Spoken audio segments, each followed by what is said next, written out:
So I will call the meeting to order. Can the clerk please call the roll?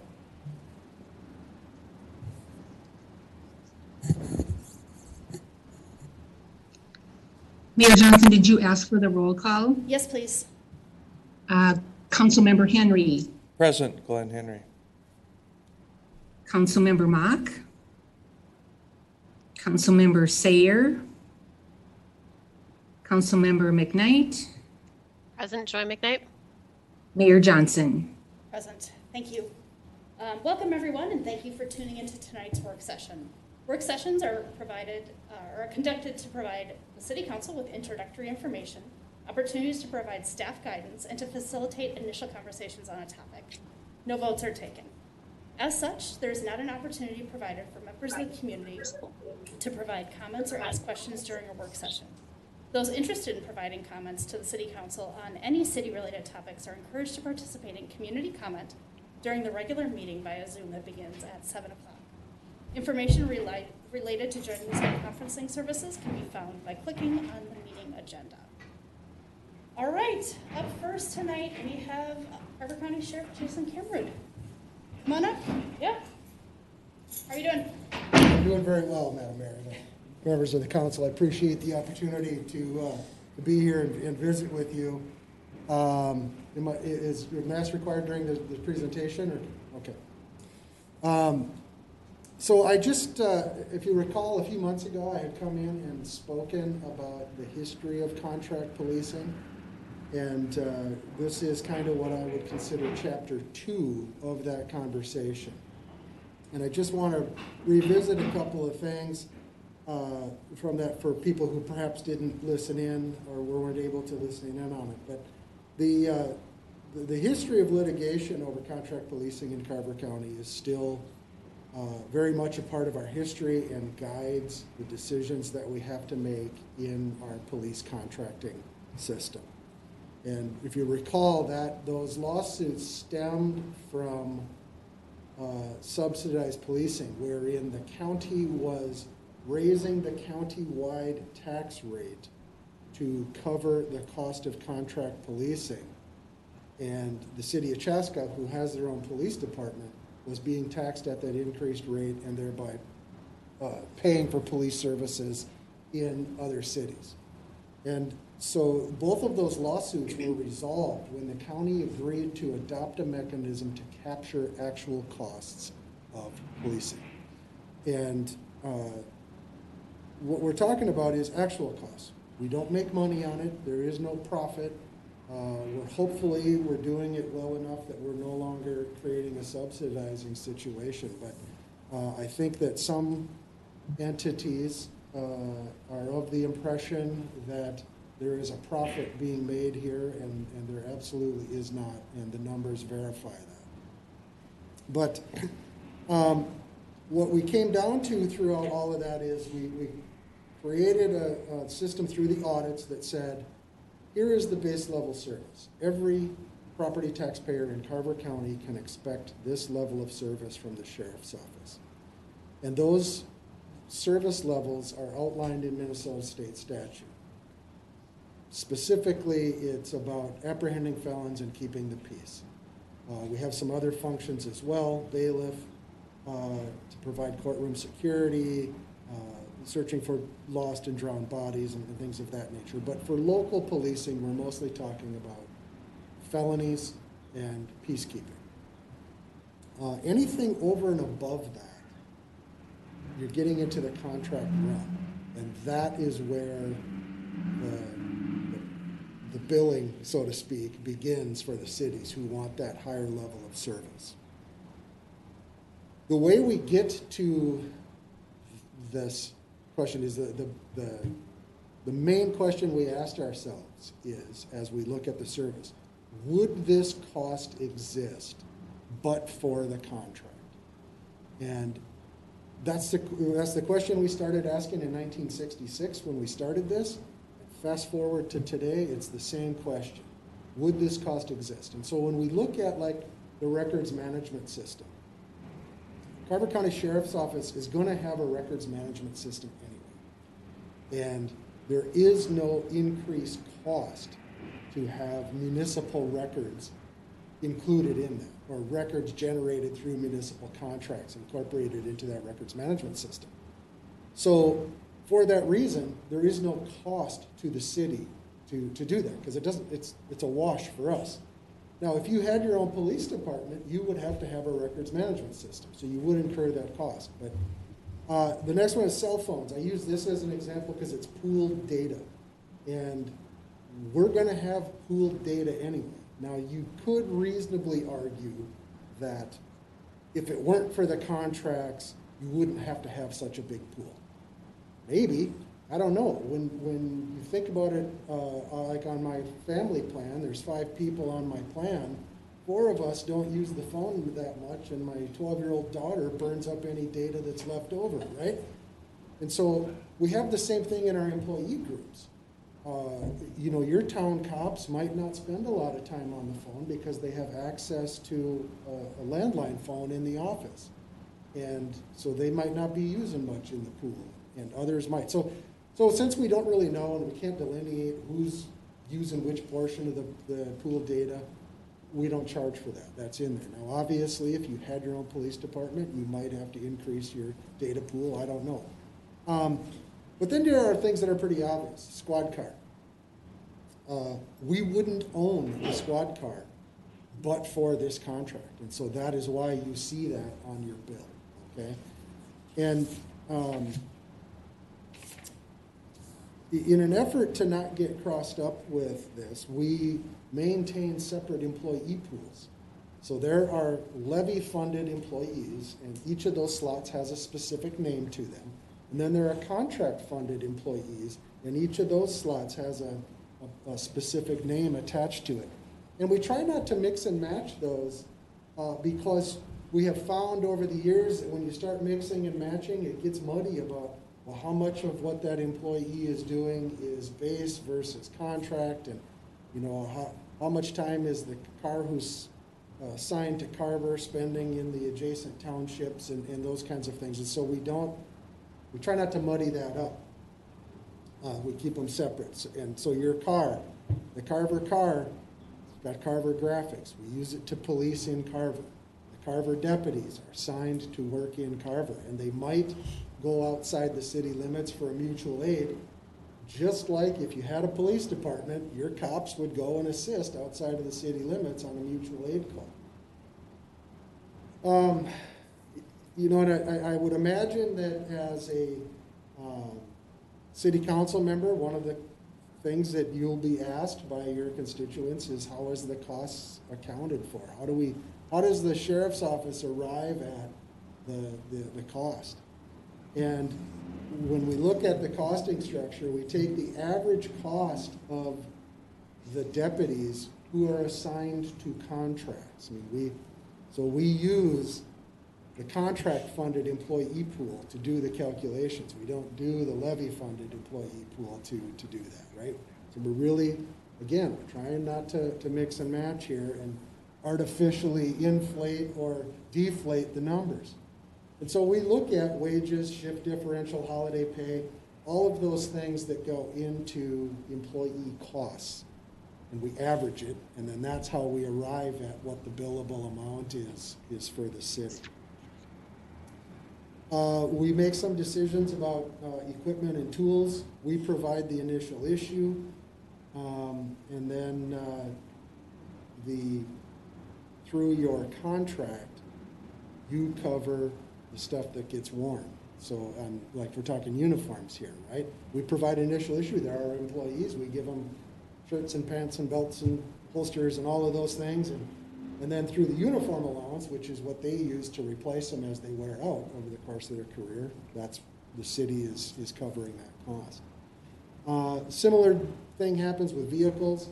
We provide the vehicle, and we bill you according to the average mileage on our contract pool. We keep those cars separate. We look at the average mileage on the pool of cars, and then we bill you based on the IRS rate, which when we set this up, we all agreed that that was a mechanism that gets recalculated with some frequency, so that number goes up and down.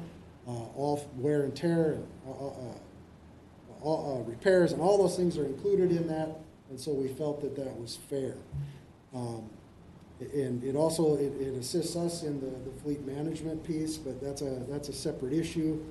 But that's how we arrive at that cost. And then for all the equipment in the car, because the car is the cheap part, we take all of that equipment and we project out what we think the useful life is, and we amortize that and roll that into your car bill. So when you look at the car on the overhead piece on your contract, that's what's driving that is 3 years on the computer, you know, the steel partition, if they don't change models, they don't change the interior of the cars that much, those things last many years.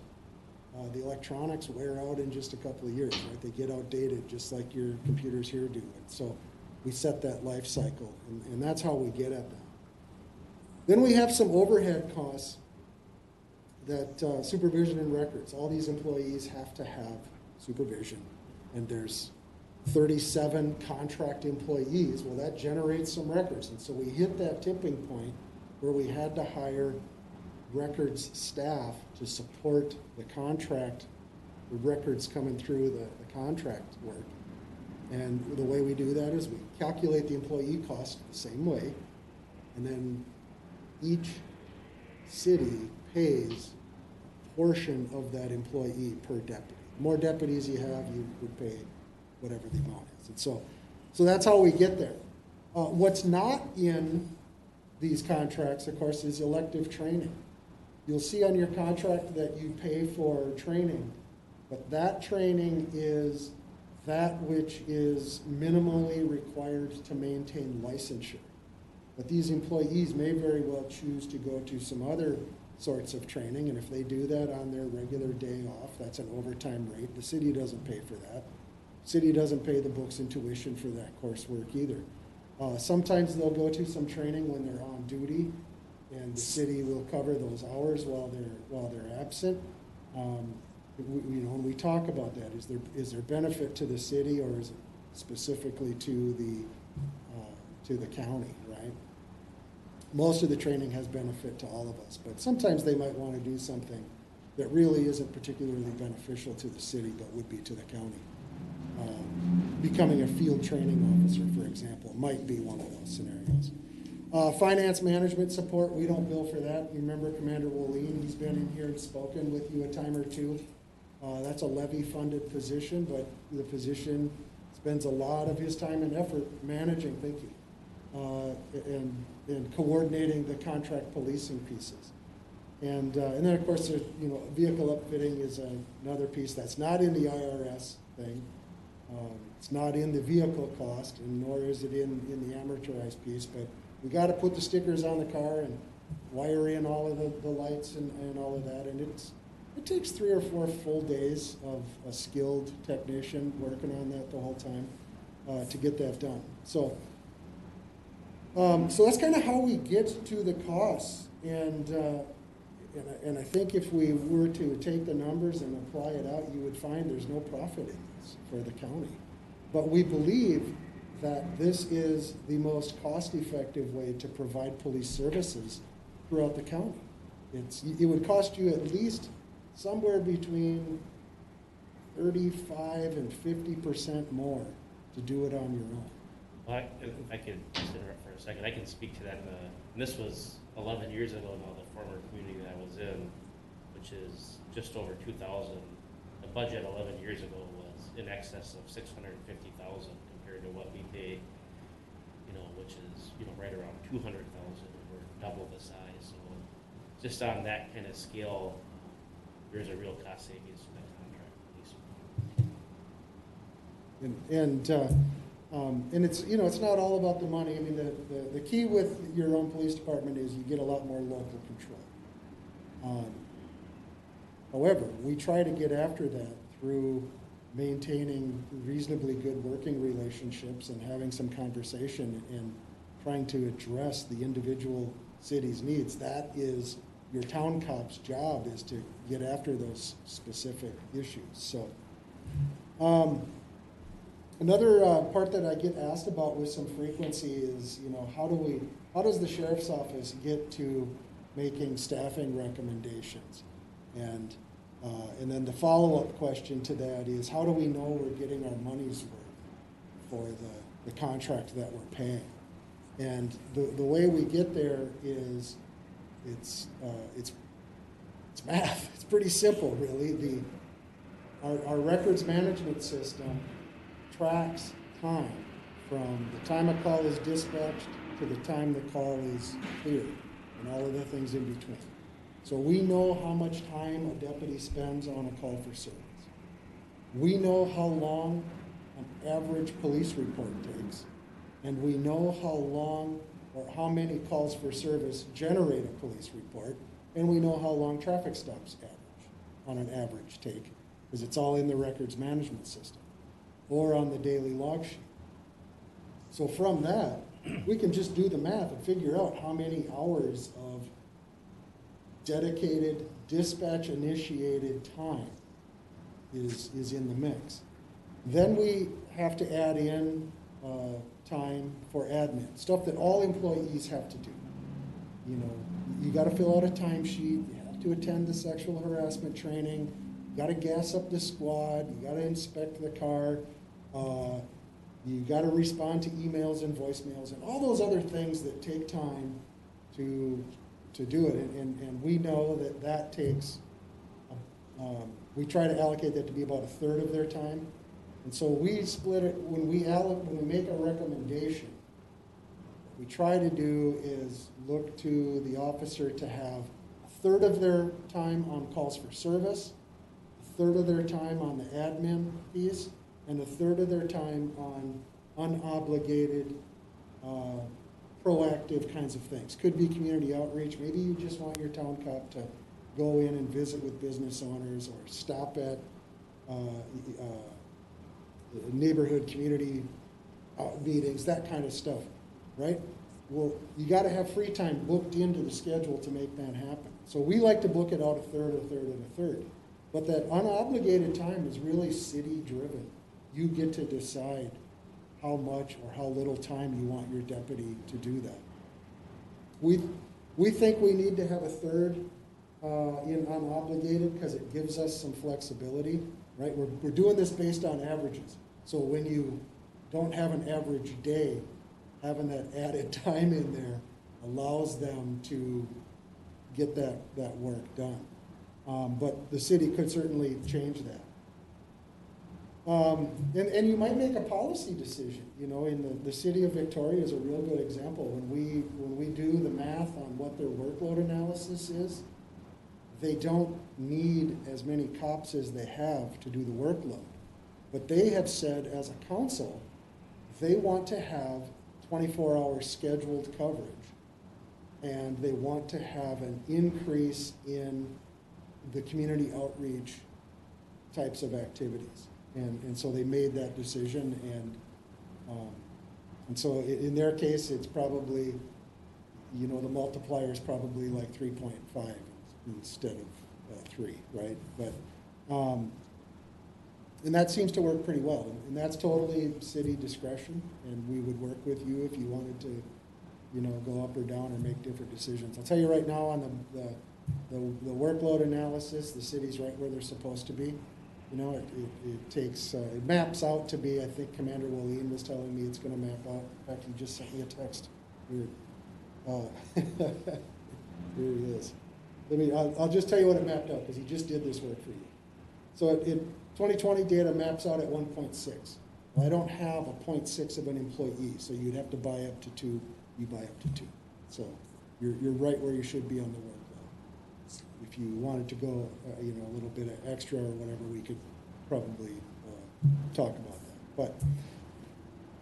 But I'm trying to get after the things that I think people might ask you, but we were right there. I'd like to go switch gears a little bit here, and just one of my observations of public safety in Carver County over the last 30-some years is I'm not sure that we've had a really good comprehensive discussion about where we want public safety to be in Carver County or in specific cities. And when I'm talking public safety, I'm talking about policing, of course, fire, and I'm sure you've had conversations with your fire department, and ambulance service, right? The ambulance service. We have the benefit here, we only have one ambulance provider in Carver County, and that's through Ridgeview. And I'm aware that there hasn't been a lot of conversation with Ridgeview about that growth. And as we think on these things, as we project growth, you know, a community that's building, I don't want to call them starter homes, but, you know, homes, neighborhoods designed for young families are a lot different than neighborhoods for senior living, right? You're going to have two totally different public safety situations right there. And I'm not aware of the sheriff's office being party to any of those types of conversations in any community. And that is one of the drawbacks to contract policing is if you had your own police department, your fire or your police chief and your fire chief, they would be at your strategic planning sessions, they would be at the, I don't know when you meet with your staff, but I'm guessing you have a weekly staff meeting and they would be there and you'd be able to do that and have that conversation. And to my knowledge, that hasn't been happening. And I think that comes down to a question of how you view contract policing. If you view it like a partnership, where, you know, we're serving the same constituency, or if you view it as contract, like you would hire in somebody to come in and sweep and paint stripes on your parking lot up at the park. And, you know, those are two different types of relationships and conversations. But my opinion, and for whatever that's worth, I think people, citizens, our constituents, are looking for coordinated government and service delivery. And I think we can do that through real good communication and coordinated efforts with this model. I would be interested to have further conversation or with the council at some point about what their thoughts are on how they view that relationship. But you know, I think there's opportunities here, and you know, I got to take some responsibility. You know, in that I've been a little focused on some other things over the last couple of years, but that's not an excuse. But that is what's going on. I remain open to having those conversations. Speaking of the last couple of years, I thought I'd give you a quick and dirty rundown of what we have been doing. We have done quite a bit, although this list looks short. There's 7 or 8 items listed on there. I accomplished more than 7 or 8 things in 2 years, I promise. But some of these were some pretty big lifts. You know, in 2017, 2018, Sheriff Jim Olson and I spent a lot of time talking about mental health calls for service, and how that was really wreaking havoc on the law enforcement. And we worked, in 2019, I worked pretty hard with Health and Human Services to put 911, crisis call takers, kind of your suicide hotline types, putting them right in the dispatch center and giving real-time access to information for both the dispatchers and for the crisis call taker. We created a new position in Carver County, the crisis call responder, where we have a licensed crisis therapist who goes to mental health calls with the deputies. Deputies go in, make sure the scene is safe, and then the crisis therapist can come in. What we know is somewhere around 25 to 30% of our mental health calls hit the threshold where we can put them on a transport hold and they can go to the hospital where they receive further evaluation and some mental health assistance. That means that, you know, 70 to 75% of those folks weren't getting professional mental health services, right? With this crisis co-responder, we're getting closer to covering every mental health call with her when she's working. It's no big secret. It's my intention to ask the board or propose to the board that they fund another crisis co-responder. Argument being, there's 168 hours in a week. one employee, when you consider vacations, sick leave, training, all of those things, covers about 32, 33 hours of that week. So we've got a lot of uncovered time. I'd like to add one to the mix. I'm not sure what the board's appetite for that is, but I think there's going to be support from Health and Human Services, and it's working. You know, we have all kinds of anecdotes of success where this has worked, and cases where we weren't in the news because it worked, right? We also found in both of those scenarios that they help out on not mental health calls. Domestic assaults with the victim who is feeling highly emotional and having been assaulted. Great tool, a great resource to have available for those kinds of calls as well. You might have heard about this pesky little thing called COVID-19. We navigated that fairly well. I mean, like the city did here, you had to overhaul your practices, and I understand tonight is your first night where there's more than 2 of you in this room, and it was a game changer operationally, and we had to do that, and we had concerns about employees getting sick or being on quarantine. Well, I'll use dispatch as a perfect example. There's only 15 of them, so if I lost half of that staff on quarantine from COVID, I'd be hard pressed to operate 24/7. But we avoided any major exposures, had no noticeable loss of productivity with people working from home, which is one of the blessings of this, I think. I think we have unwittingly found a way to help our employees find a little bit more job satisfaction, because now they can work from home a couple days a week, and if they choose to, and it works for us, and so I think that is one of the good things. And we had a manageable revenue impact. You know, we detain people for immigration and customs enforcement, and when COVID came, we kicked everybody out of the jail except for the most violent offenders to try to minimize that. You get a major outbreak in a facility like that, that's a budget buster, because when they're in our facility, we're responsible for all of their medical costs. So we tried to reduce that to just our most violent offenders. And we'll have to pay at some point, and I don't mean money-wise, but at some point, we're going to have to run at high numbers, because all of those people who have been sentenced, like we delayed their sentencing, we'll have to catch that up again.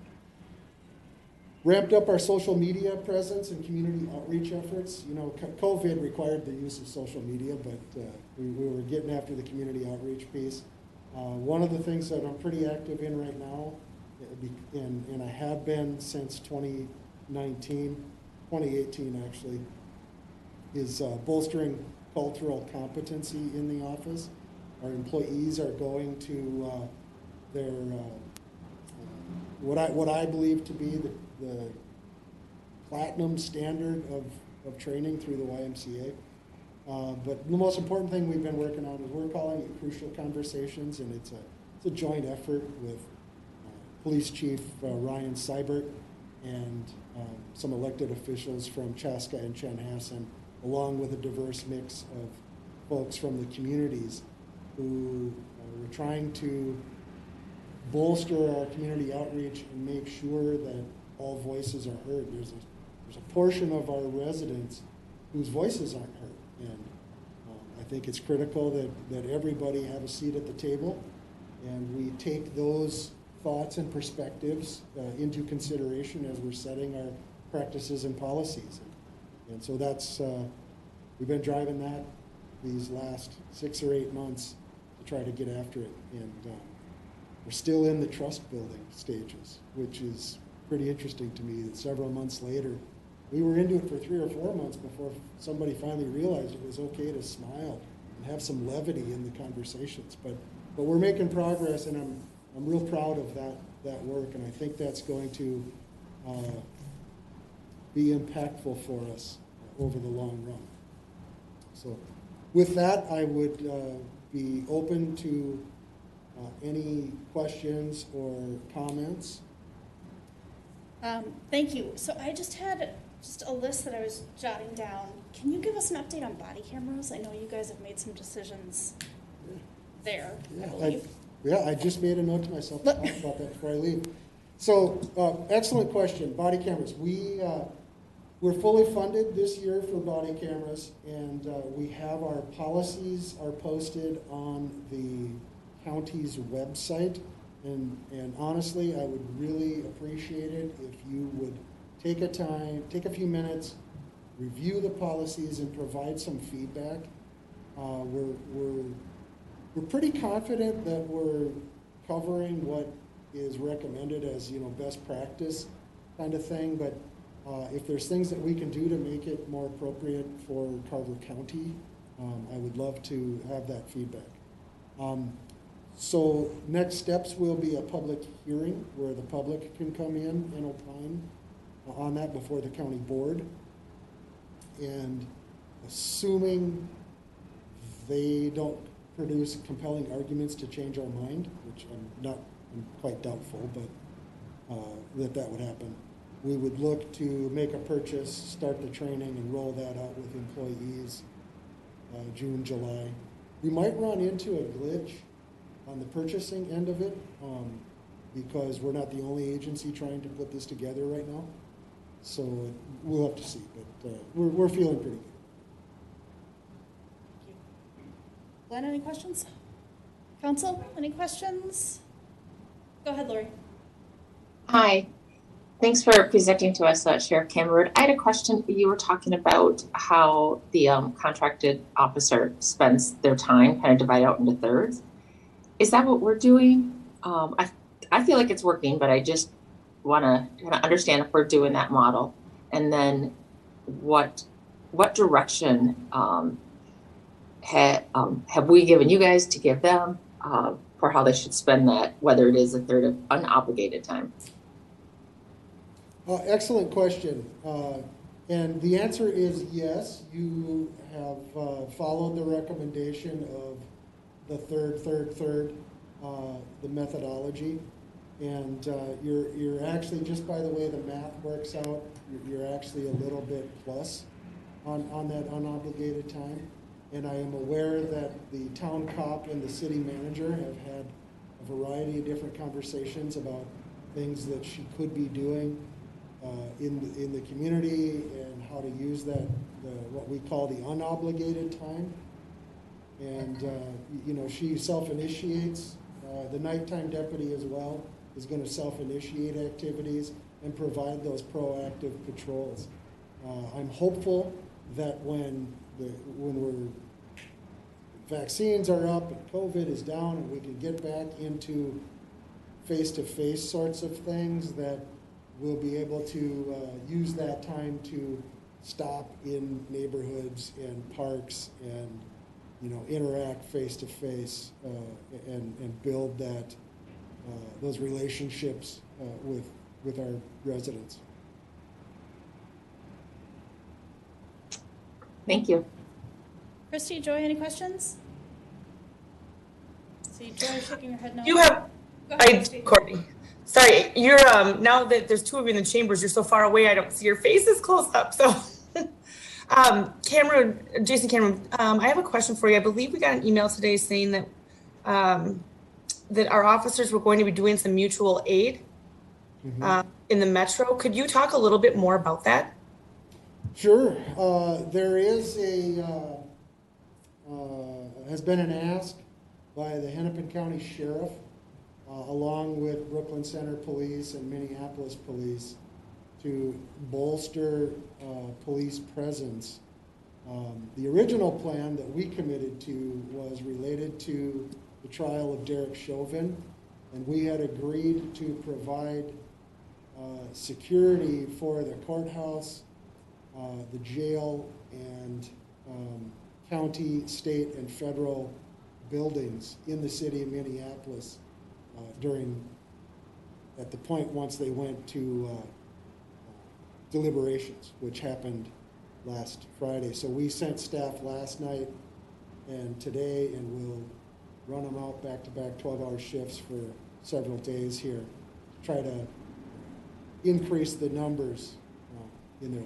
Our deputies are not doing looter patrol or arrest teams or any of those sorts of things. We're limiting our presence to keeping the courthouse and the jail secure in Minneapolis. We don't have staff in Brooklyn Center.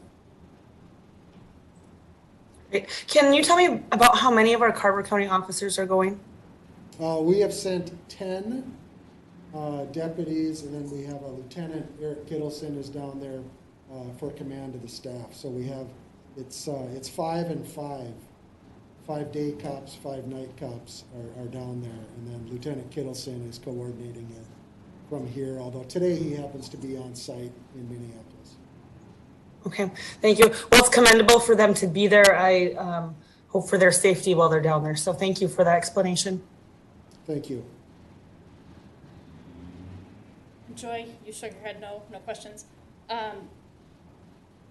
Sheriff, the only other question that I have for you is, and I get this question so often when folks say something, and I said your answer, but I just want you to say it again. When folks see something, they don't want to be a bother.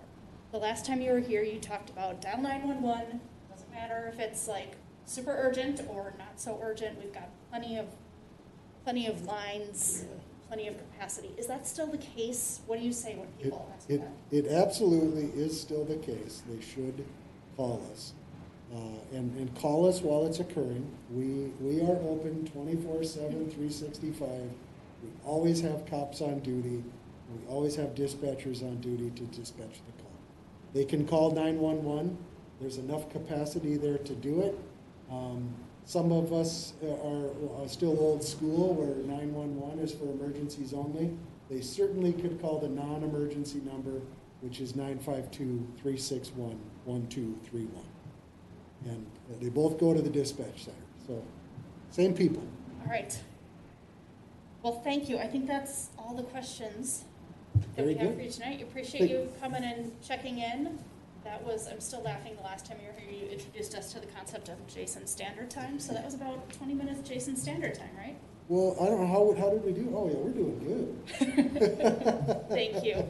No, thank you. I appreciate you having me and hearing me out. And I am always available for questions or comments or feedback because I really do view this as a partnership. And so please feel free to connect with me or have your manager connect if we need to be doing things differently or more of this and less of that in Carver. Sounds good. Thank you. We're thrilled with Deputy Samber and Harper. They're terrific. So Yeah, no complaints from me. Yeah, they're good eggs. So thank you so much. Thank you. Jason. All right. Up next, we have the Certified Levy Work Plan. Mr. Hubner, how are you doing? Doing well, Mr. Mayor, Madam Mayor, City Council. It's a good thing you can't see our faces tonight.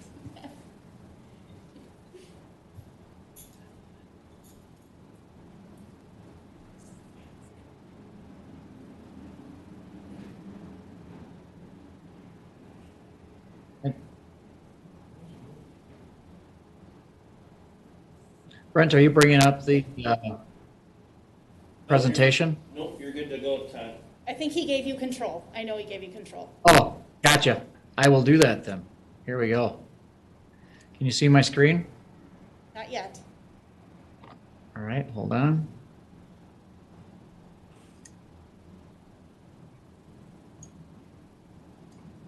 There, it looks like something's coming. How about now? Yep. All right. Let's start at the beginning. Good evening, Mayor, City Council, City staff. It's great to be in front of you. Looks like we've made some significant progress on at least getting the funding released from the state of Minnesota. So we wanted to get you an update on where things are at and what we're planning to do here in the next several weeks. Just a little bit of background. In 2021, we're really looking to get on some technical work, and we'll be doing some communication planning to kind of highlight the activities that are anticipated to occur in 2021, as well as we progress through the year, what the next steps might be into the future. Give you a little funding update tonight, and then what activities we see coming up in the month of May. First, just a little bit of background. As you're aware, the levee is deficient in a number of areas, including freeboard, clear zone, some of the steep slopes, and also the seepage through the levee in flood events. We have about 55 properties that are protected by the levee, and they have to pay flood insurance, as well as they have some restrictions on how those properties can be updated or additions or those kinds of things done over their lifespan while they're behind an uncertified levee. Just a little background on this, on the current schedule. Obviously, we've put a concept plan together prior to 2021. In February, we went through the work plan, and the council approved that in March. We received the funding from the DNR and Lower Minnesota River Watershed District funding partners. On April 1, the DNR released those grant funds to the city for reimbursement. So we are, you could say, a go for launch these days. So we can move ahead and start executing our scope of services and the tasks that we talked about in the work plan. So tonight, we're just going to walk through a few of the steps that are going to occur in the next couple of days and weeks. Beginning in May, we'll have the survey crews will be in town, and you'll see soil boring crews up on the levee taking some soil samples. And I'll get into that in a few minutes. And then the rest of the summer, we'll be doing the design work and easement needs and refining costs and continuing to communicate with the public. So project communication and engagement is going to be a very big part of how we communicate with the public. And there's really several different layers of that communication, and I'll get into that in a few seconds. I think the biggest effort that we have right now is really getting the geotechnical evaluations done. And we have received a proposal from Braun Intertech to do the geotechnical work, and they physically go out and add borings. We have also collected all of the historical geotechnical data on the levee from past years and shared that with Braun. And so we've got a scope of services that is really looking to fill the holes in the gaps where those borings were taking place. In addition, we have coordinated with Scott County. They have 2 potential bridge locations for the regional trail to tie into our levee. And Braun is doing the soil borings for those 2 bridge locations as well. And we will be splitting the costs of those borings with Scott County at 50-50. So I think that's a good way to show that we're working as a good partner with the other entities that will be impacted by the levee improvements. We'll have the survey crews out there beginning the first week of May, beginning to tie in the elevations of the levee, also looking for structures of significance as they go, and starting to tie in some of the adjacent private property buildings so that we know their distance from the levee and what options we have to protect those structures, as well as where the levee needs to be so that we can be adequate distance away so that we can maintain our levee without having to enter onto private property into the future. And then we'll get on to the preliminary design, the easements, and the refining the costs. So one-on-one meetings is really the first thing with the resident and business engagement, and I'll talk about that more in detail in a second.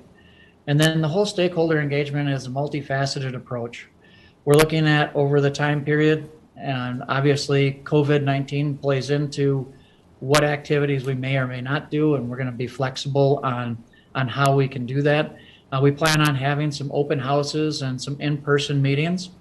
We're looking at some pop-up engagements, particularly in the Spring Creek area.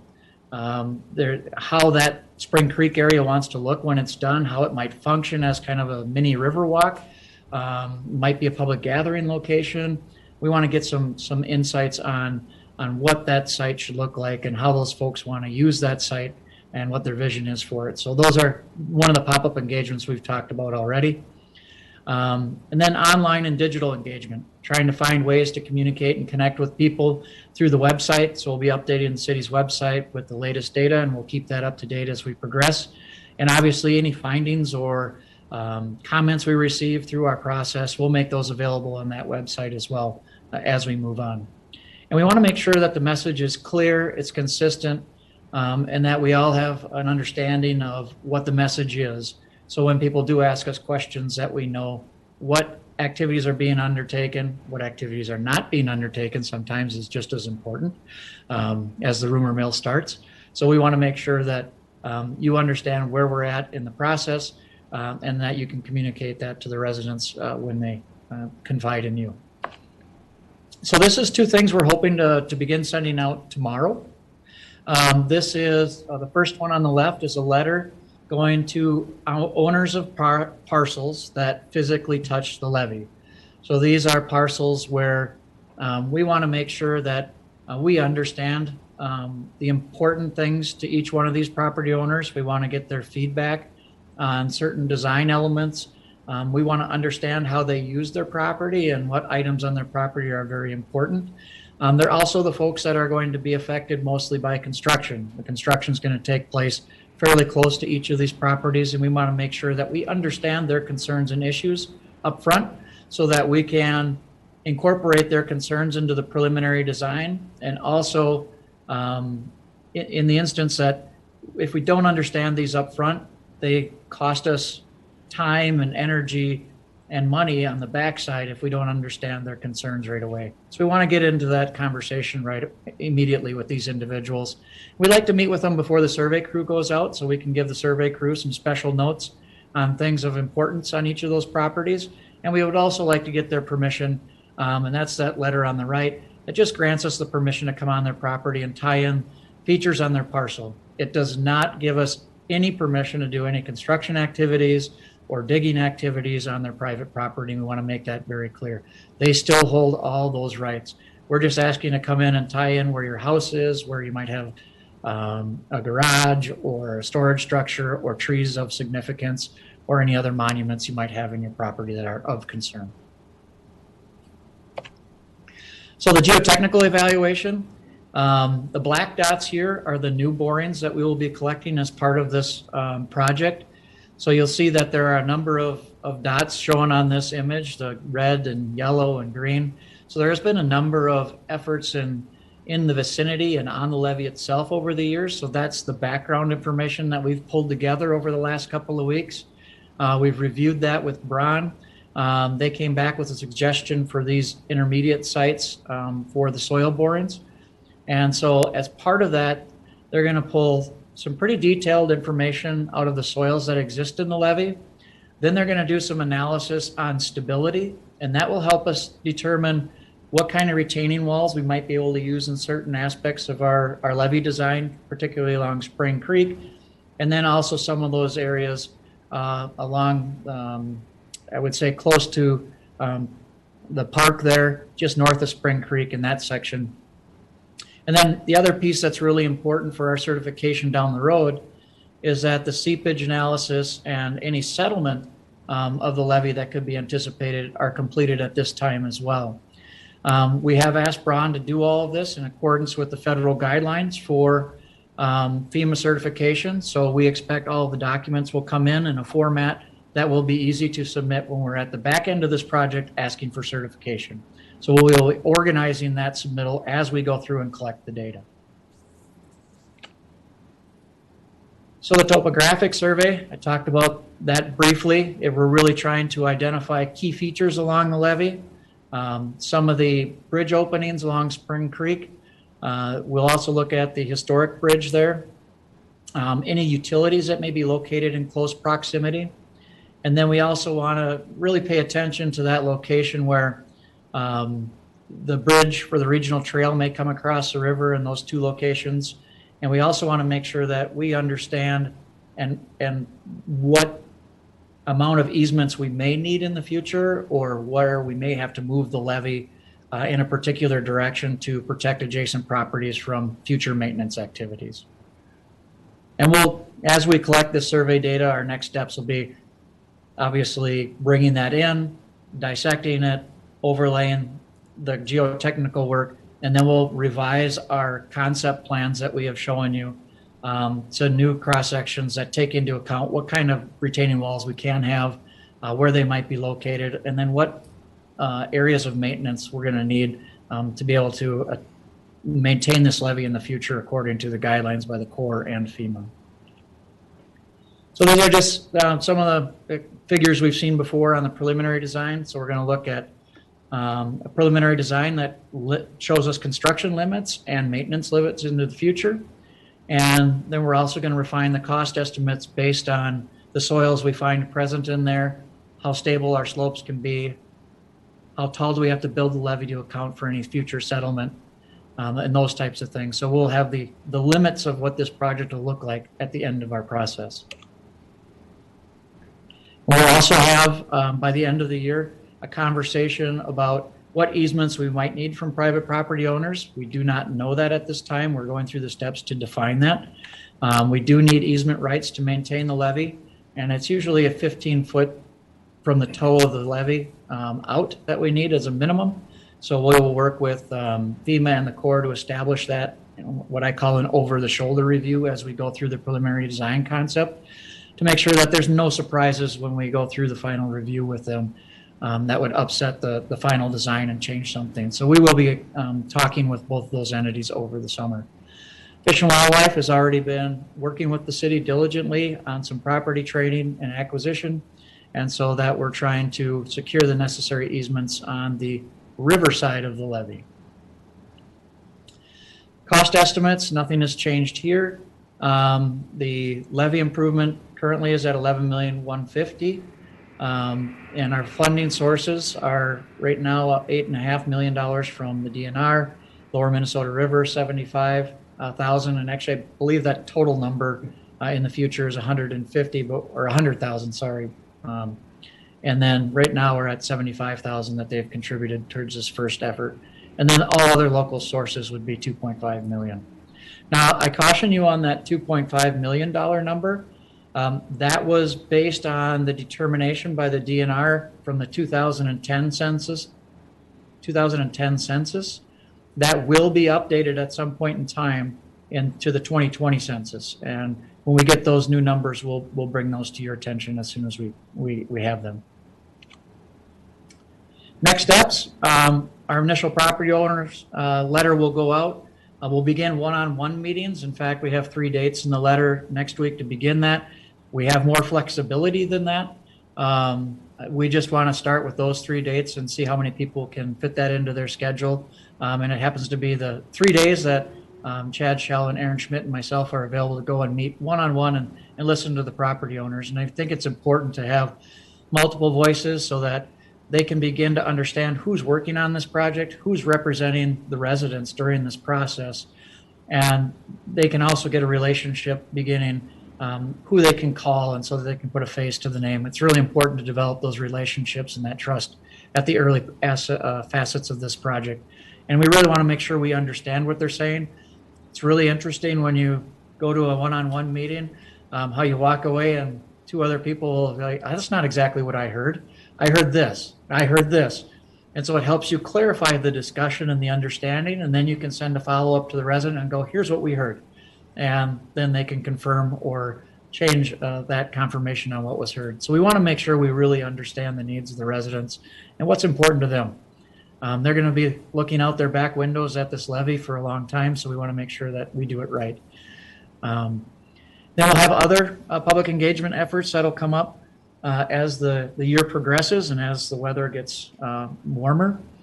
And then in the summer, we're going to be doing some preliminary discussions, like I said, with FEMA and the Corps and other regulators and stakeholders, such as Scott County and Carver County and others that will have an interest in the project. And then we'll be refining that cost estimate in time for the 2022 budget cycle, which is another bonding year. Now, we did also send a recent updated bonding request into the Representative Nash through Mayor Johnson.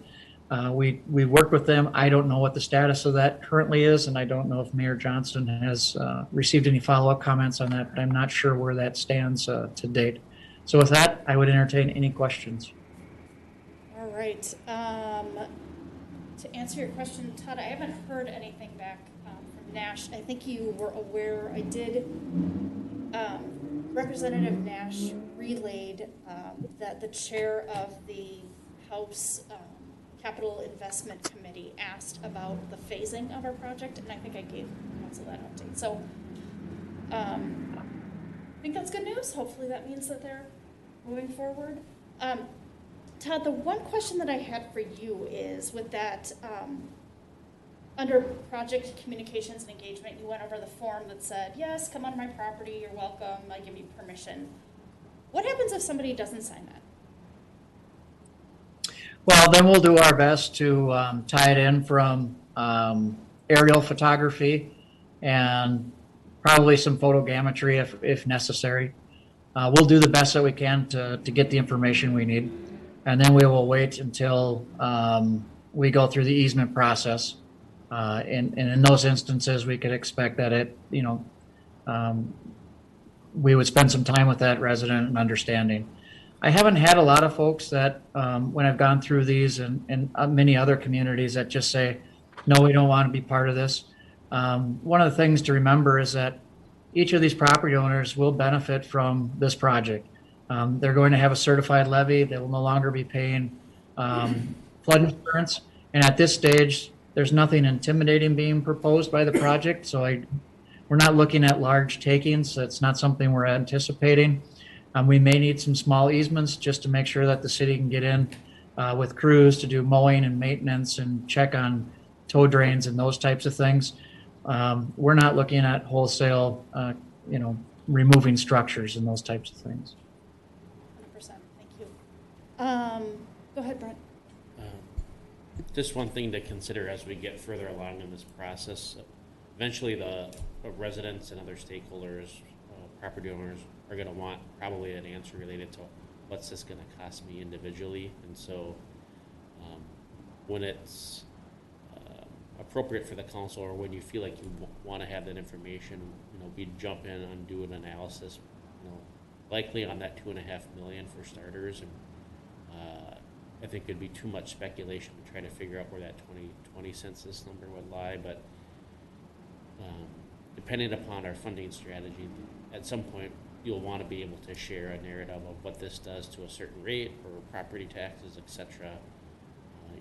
You just need to or not need to, but when you're ready to go through that exercise, because there's some finesse to that, because right now we're exploring. When you feel like, okay, we want that, let's proceed, give me that feedback, and then we can start our process. I also think, so I don't feel like I'm at that point yet, because, guys, I still feel like I'm going in front of an awful lot of people with my hand out trying to get alternate funding sources. So my goal is to not have to levy for the levy. Is that realistic? Maybe not, but you don't know until you ask.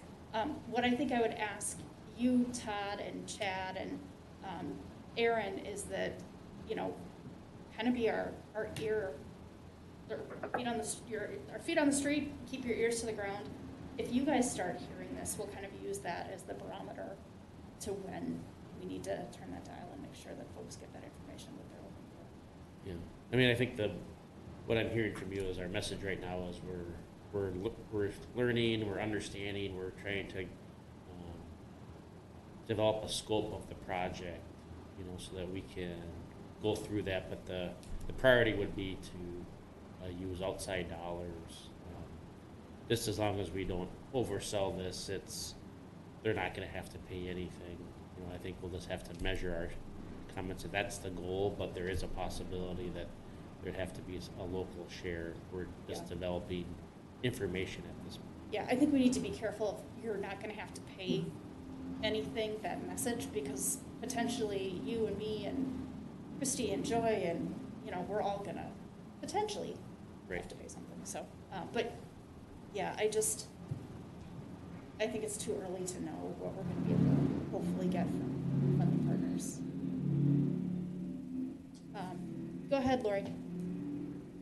I have several questions for Todd, and I'll let you just fire through them. And they're probably things that won't get answered today, but just as we move forward with this. Okay, so one is a little bit of a history lesson for me.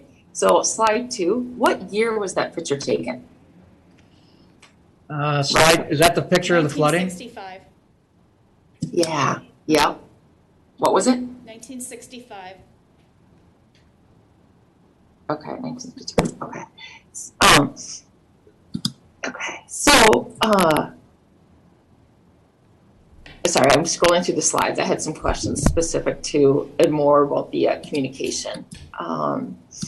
So, okay, now I'm looking at what's numbered slide 7 out of 14.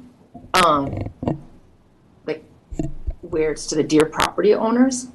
When I first read in that first paragraph, how the last sentence says the city will be matching funding with $75,000 from the city of Carver and $75,000. If you can still make edits, 2 separate sentences to make it really clear that 75,000 is from Carver and 75,000 is from the Lower Minnesota River Water District. And That's an easy one. okay, Yes, good. we'll make the change. Okay, because thank you. All right, then there's a spot where you talk about 2 agencies. I don't know if I'm going to find it right away. And I don't know that everyone, just in getting our messaging consistent, is familiar with what is meant by who the 2 agencies are. It's probably the United States Army Corps of Engineers, USACE, and then FEMA would be the Flood Emergency Management. Okay, So okay. Wherever that was, if you could include that, because I don't think that, U.S. Army Corps of Engineers is an acronym many people are familiar with. Okay. Required to pay who?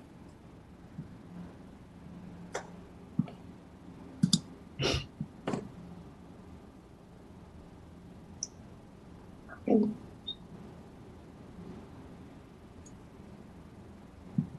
All right, now I'm scrolling through the other slides.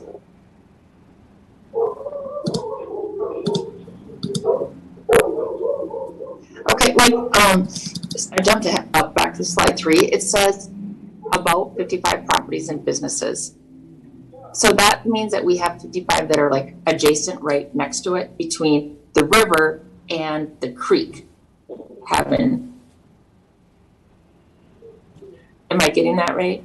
there's approximately 55 properties located in the floodplain behind the levee today. Okay. So as an example, Lori, like my house, where we live by the park. Yeah. So we have to pay flood insurance here on our house too. Okay. So are you part of that 55 or no? I would assume so. I don't know why I wouldn't be, because when we were doing our house here, we were restricted to that 50% value, I believe. Talking about it, so we must have been. Okay. Okay. It's hard to tell the map, so I didn't know if it's just 55 like bordering like that, the creek or the levees in their backyard, or so close that they would be negatively impacted. No, it's more than just the border ones.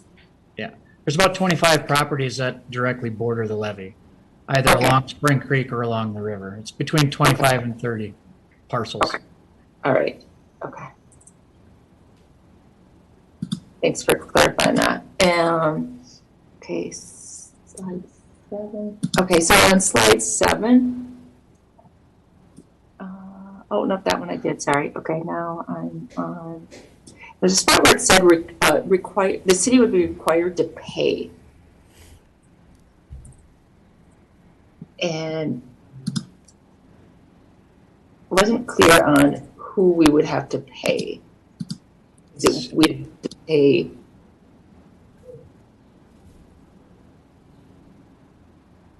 We'd have to pay residents. If it's kind of like if we know about this and we don't do something, are we liable? I'm not sure where that's at. Yeah, and I'm on a computer where I can't, I wanted to control F on the PDF and look for, unless you can do it, where it says required to pay. I think you're talking about slide 13 in the flyer on the Carver levee improvements. Yes. The 3rd bullet point under why it doesn't need to be improved. Yes, that is exactly it. Thank you. Mm-hmm.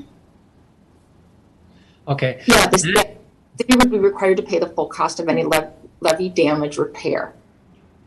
What does that mean? So right now, the city is no longer in the Corps voluntary program, so the Army Corps of Engineers. And as a result of that, the federal government will not So let's say we have a flood in the spring and we have a bunch of ice associated with it and it carves out a big chunk of the levee.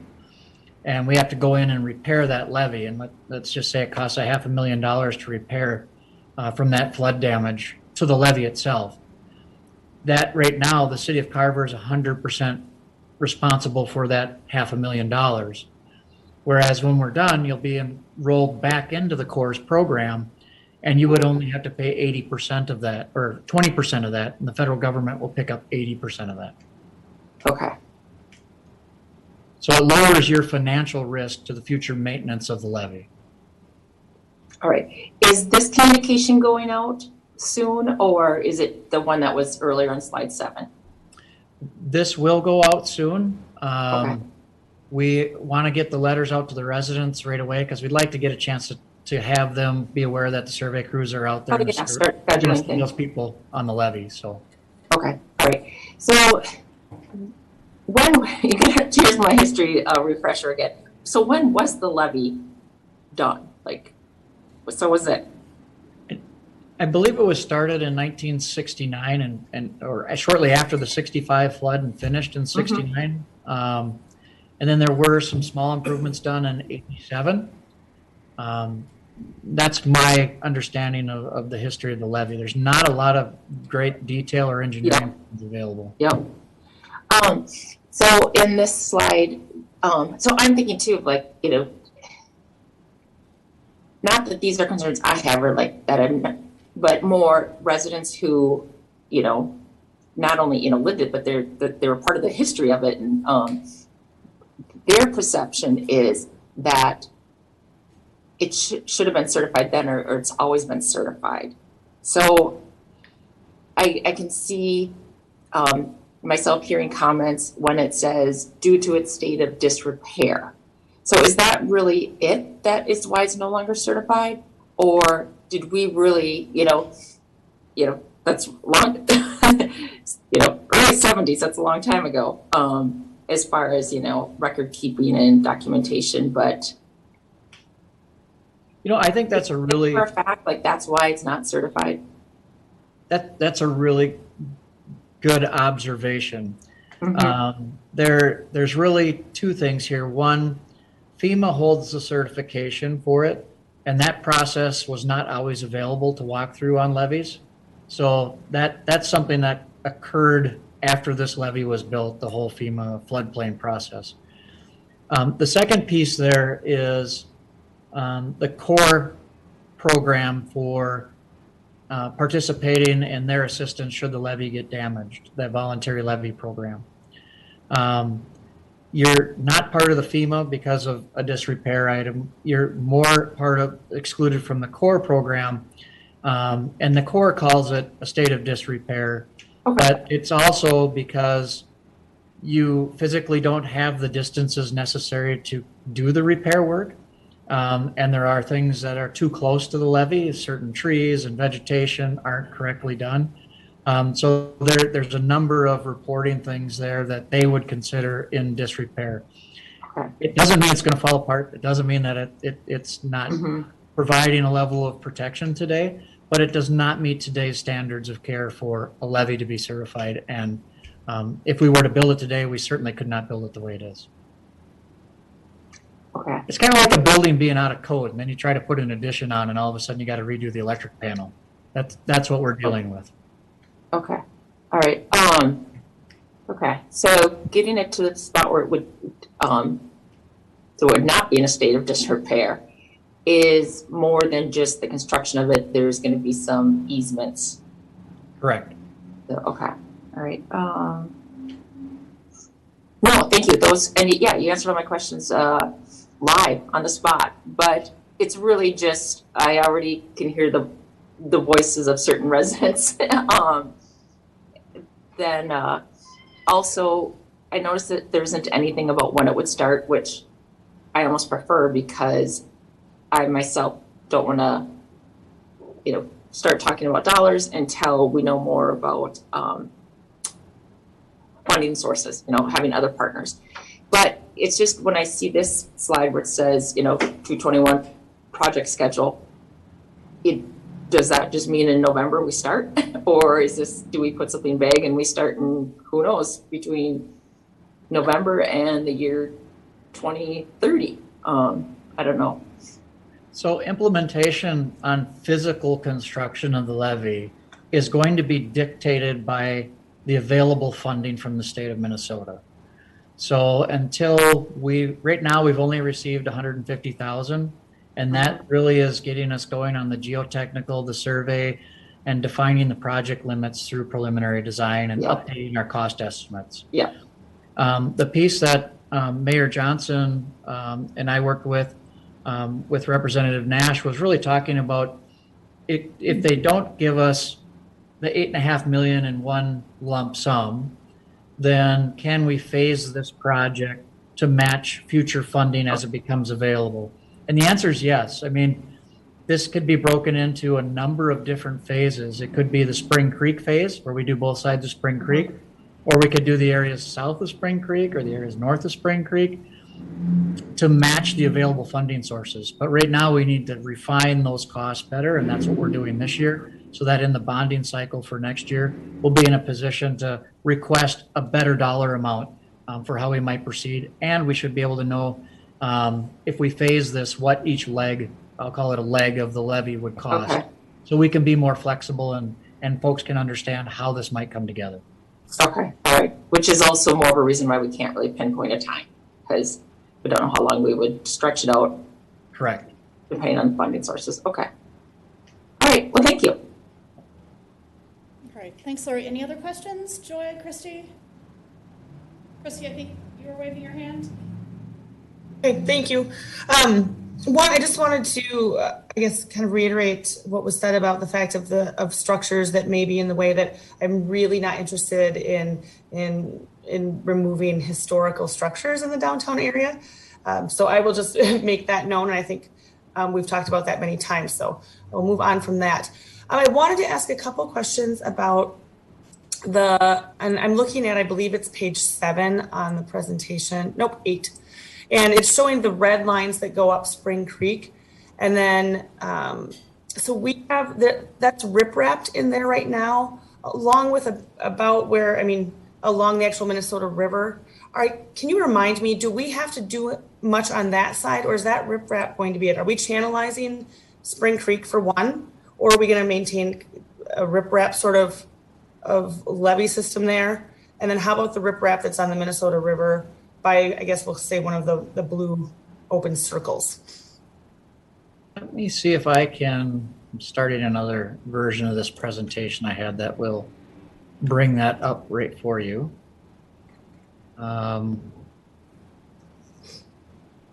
So this is, I'll share this screen if I'm allowed to. I still have control. Brent's shaking his head, yes. And if I have the skill set. What's going on here? Windows, there we go. Why is it not? There we go. All right, screen share. And this is the one I want to share. There we go. All right. So this is a typical section that we thought about in the concept for Spring Creek. And you can see that we have some retaining walls here. We're calling them sheet pile in our previous estimation for costs. And what we want to do is try to naturalize that stream channel, not make it look so industrial in a way. So we'd like to open that space up a little bit. We obviously have businesses and properties there that could benefit from the spaces that could be used there. Could really be a neat little gathering place that could help those folks out, but also, more importantly, provide a stable flood protection area for us to maintain. This section here would be a lot easier to maintain, and you can see we're putting more of a rock and riffle thing down there with some natural vegetation. Okay. Yeah, I think that would look nicer than a large channelized area going right through the downtown. So I'm not a fan of riprap. It just doesn't look pretty. So Sure. I think it's prettier than concrete structures that just roll through, though. But so I like to see some of this this naturalization. But how about the riprap that's on the other side, on the river side? Is that going to provide us what we need? I apologize. I know we've looked at this, but it's been a little bit of time for me. So on the river side, down by the historic bridge is where most of that riprap is. Mm-hmm. That's probably going to give us the most difficult technical challenge to this entire project, in that, one, those slopes are very steep, and that's the reason the riprap is there. Two, that is a constriction in the Minnesota River that was created by the previous bridge, and we would really like to move that levee towards the river, but that's going to have all kinds of perhaps permit impacts, and we're already starting to discuss that. We're beginning the hydraulics analysis to see how sensitive the river is to moving the levee that towards the river and flattening out that side of the levee and then moving it away from those houses, and give us just a better transition in that area around the historic bridge. Mm-hmm. So we're working on that. That's going to be a hurdle with the DNR and with the Army Corps. But we want to know just how sensitive the Minnesota River is in that spot to push that over a little bit, because that is our biggest technical hurdle, and it would also make their tie-in point from the trail a much friendlier location as well, and give them some more options. So we're playing with those numbers already, and because we know it's going to be it's a difficult process. It needs a lot of analysis and discussion with the regulators. And we know it has a huge impact on what we can actually do there. So we're starting that already. Okay, great, thanks. And I know we have just like 2 minutes left, so I will stop so Joy can ask her questions. Go ahead, Joy. Thank you. So just one question. I know you mentioned that Scott County has provided some options for where they might want to put that future pedestrian bridge, if that's what they're calling it. Well, when you guys work on that preliminary design readout later this fall, will you include information potentially on that, just so we can kind of be aware of that as part of our design? Absolutely. And I would like to send that information along to you sooner than that. We're going to have our first stakeholder meeting shortly with Scott County and others in the project area. Okay, great. That was my only question. I just want to compliment you guys on the communication plan. I love the idea of the one-on-one meetings ahead of the survey. It just helps smooth things over with individuals so they don't question what's happening. I like that you'll be able to get those completed pretty quickly. And I also like the 3-person approach. That'll help make sure, I think, you get a good perspective. And it'll be great for residents to really understand who they're working with. So I love that approach. Thank you. That's all for me. Brent? I just have one thing related. So Aaron Smith is sitting on a committee on behalf of the city related to this trail crossing bridge that Scott County is working on. And so later on this summer, our hope is to have someone from Scott County out to a work session to talk about their project. Have Todd and the rest of the project team there and talk about some of these synergies, but also just give you an overview of what they're trying to accomplish related to the trail bridge. Right. Todd, this looks good. I know it's a lot of work and we got a lot of work ahead of us, but I'm excited. The fun's just beginning. Thank you. Thank you. All right. Let's see. If you guys are okay, we will push city manager's report and council requests to the regular meeting in a few minutes here. With that, I would entertain a motion to adjourn. I'll make a motion to adjourn. Thank you, Lori. I was afraid nobody wanted to adjourn. We have a motion by Councilmember Sayre. I'll second. And a second by Councilmember Henry. All right. Could the clerk please call the roll? Yes, Councilmember Henry. Aye, Glenn Henry. Councilmember Mock. Aye, Christy Mock. Councilmember Sayre. Aye, Lori Sayre. Councilmember McKnight. Aye, Joy McKnight. Mayor Johnson. Aye, Courtney Johnson. Motion passes. We will see you all in about 10 minutes.